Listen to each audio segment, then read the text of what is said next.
বিসমিল্লাহির রহমানির রহিম। আসসালামু আলাইকুম। Welcome to Mukta's recipe. Viewers, আজ আমি আপনাদের জন্য নিয়ে এসেছি কিভাবে ঘরে থাকা সামান্য কিছু উপকরণ দিয়ে সহজেই চাইনিজের মতো ফ্রাইড রাইস তৈরি করা যায়, যা বাচ্চা বড় সবাই খুব মজা করে খাবে এবং তাদের সবারই অনেকেরই পছন্দ। চলুন ভিউয়ার্স, দেখা যাক। এজন্য আমি এখানে কালাজিরা চাল নিয়েছি, পোলাও চাল, যেটা আমি 80% সেদ্ধ করে নিয়েছি। আর এখানে আমি গাজর, পেঁপে এবং পটল, এই 3 রকম সবজি নিয়েছি। আপনারা চাইলে আর অনেক অন্যরকম সবজিও নিতে পারেন। এই 3 রকম সবজি আমি ছোটো ছোটো করে স্লাইস করে হালকা সেদ্ধ করে নিয়েছি। এটাও আমি 70% সেদ্ধ করে নিয়েছি, একটু লবণ দিয়ে নিয়েছি। আর এখানে নিয়েছি আমি বোনলেস চিকেন। চিকেনগুলো আমি এরকম পাতলা পাতলা করে কেটে নিয়েছি, ঠিক এভাবে। এটা রয়েছে এখানে 350 গ্রাম। তা চলুন ভিউয়ার্স, দেখি শুরু করা যাক আমার রেসিপিটা। আমি ফ্রাই প্যানটা বসাই নিলাম এবং এখানে 1 টেবিল চামচ পরিমাণ সয়াবিন তেল নিয়ে নিলাম, একটা ডিম,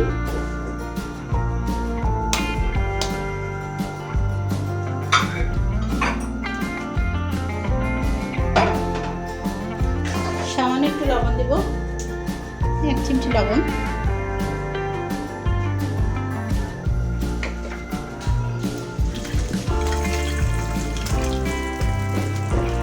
এটা একটু ঝুরঝুর করে নেব।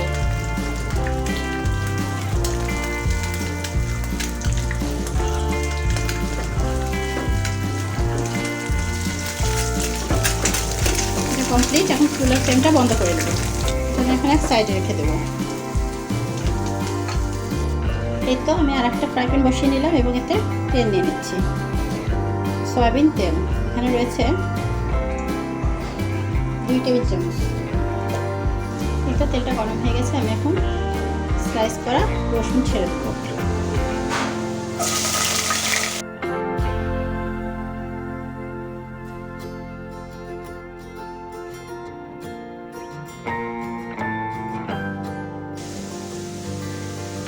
এই তো রসুনটা আমার ভাজা কমপ্লিট।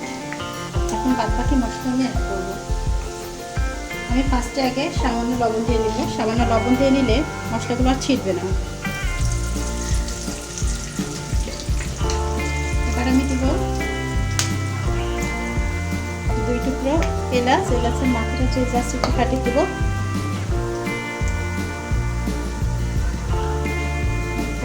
কাটিয়ে দেবো। আর দেবো 3 টুকরো দারচিনি। আমি এখানে দিব 1/2 চা চামচের মতো আদা বাটা। এবারে মশলাটা একটু কষাই। আরও দেবো সয়া সস। সয়া সস এখানে দেবো আমি 1 টেবিল চামচ।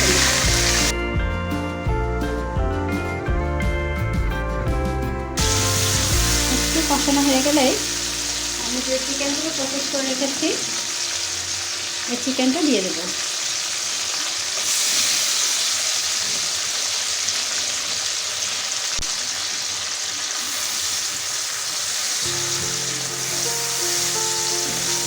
চিকেনটা খুব ভালোভাবে এখন আমি কষিয়ে নেব।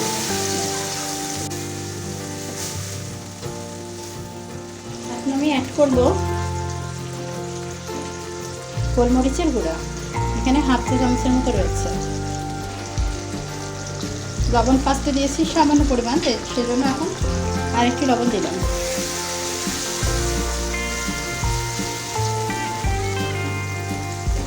এখন খুব ভালোভাবে আমাকে কষাতে হবে।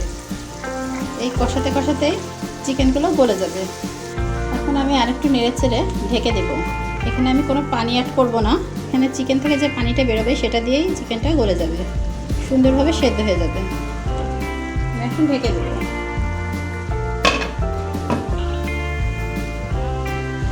আমি ফিরছি 5 মিনিট পর। তো আমি ফিরলাম 5 মিনিট পর। একটু নাড়ে চেড়ে 3 মিনিট আমি এভাবে ঢেকে রাখবো, তাহলে চিকেনগুলো পুরোপুরি কমপ্লিট হয়ে যাবে। আমি ফিরছি আরও 3 মিনিট পর। এই তো ভিউয়ার্স, চিকেনটা ম্যাক্সিমাম কমপ্লিট।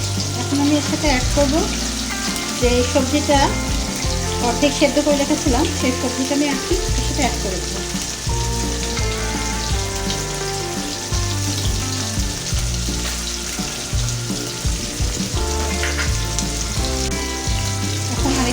চাড়িয়ে নেব, চিকেনটার সাথে সবজিটা মিক্স করে নেব। আর এখানে যেহেতু আমি 80% সবজিটা সেদ্ধ করে রেখেছি, তাই বেশিক্ষণ রাখার প্রয়োজন হবে না। জাস্ট একটু নাড়াচাড়া আমি এখন এর সাথে অ্যাড করে দেবো সেদ্ধ করা রাইসটা। আমি রাইসটা অ্যাড করে দেবো।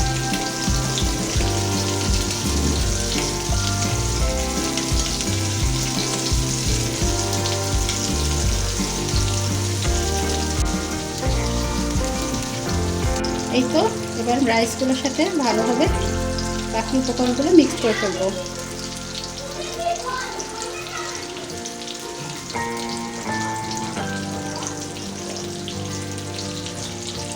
আর এক্ষেত্রে ভিউয়ার্স আমি বলতে ভুলে গেছিলাম, আমি রাইসটা যখন সেদ্ধ করেছি 80%, তখন আমি কিন্তু রাইসের সাথে একটু সয়াবিন তেল অ্যাড করে দিয়েছিলাম। এর ফলে রাইসটা অনেক ঝরঝরে হয়।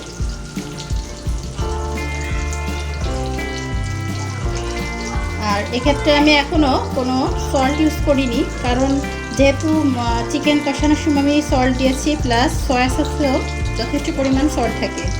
এই জন্য আমি এখনও সল্ট দিইনি। আমি টেস্ট করে দেখবো, যদি প্রয়োজন হয় তখন। এক্ষেত্রে চুলার হিটটা কিন্তু হাই হিটে থাকতে হবে, একদম রেস্টুরেন্ট স্টাইলে। আমি যে ডিমটা ফার্স্টে স্ক্রাব করে রেখেছিলাম, এই ডিমটা এখন আমি এর সাথে অ্যাড করে দেবো। ঠিক হাই হিটে আমি এভাবে 2 মিনিট ভেজে নেব। চুলার ফ্লেমটা কিন্তু অবশ্যই এই সময় হাইটে রাখতে হবে, খেয়াল রাখতে হবে। ভিউয়ার্স, আমি লবণটা চেখে দেখলাম, সামান্য পরিমাণ লবণ লাগবে, তাই এখন আমি সামান্য পরিমাণ লবণ অ্যাড করে দিচ্ছি। আর আমি উপর থেকে কিছু কাঁচা ঝাল এভাবে চিকন চিকন করে স্লাইস করে নিয়েছি, জাস্ট দিয়ে একটু নাড়িয়ে নামিয়ে ফেলবো। এটা বেশিক্ষণ রাখবো না। কমপ্লিট। আমি এখন চুলার ফ্লেমটা বন্ধ করে দেবো। এই তো ভিউয়ার্স, সাথে থাকছে আর ভাজা ইলিশ মাছটা আমি একদম ফ্রাই করে নেবো, মুচমুচে ভাজা করে নেবো, তাহলে বাচ্চাদের খেতে কোনো কষ্টই হবে না।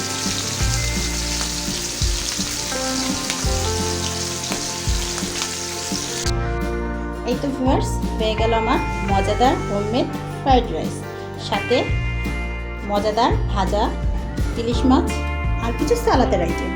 তা ভিউয়ার্স, দেখলেন তো কত সহজেই বাচ্চাদের এবং বড়দের মজাদার একটা আইটেম খুব সহজে ঝটপট তৈরি করা যায়, আর যা খেতে অসাধারণ। তা ভিউয়ার্স, আমার ভিডিওটি যদি আপনাদের ভালো লেগে থাকে, তাহলে অবশ্যই একটি লাইক দিয়ে সাবস্ক্রাইব করে পাশে থাকবেন। পাশে থাকা বেল আইকনটি অবশ্যই প্রেস করে দেবেন এবং আপনাদের ফ্রেন্ডস ও ফ্যামিলির মাঝে শেয়ার করে দেবেন। তা ভিউয়ার্স, আজ এ পর্যন্তই। সবাই ভালো থাকবেন, সুস্থ থাকবেন। আল্লাহ হাফেজ।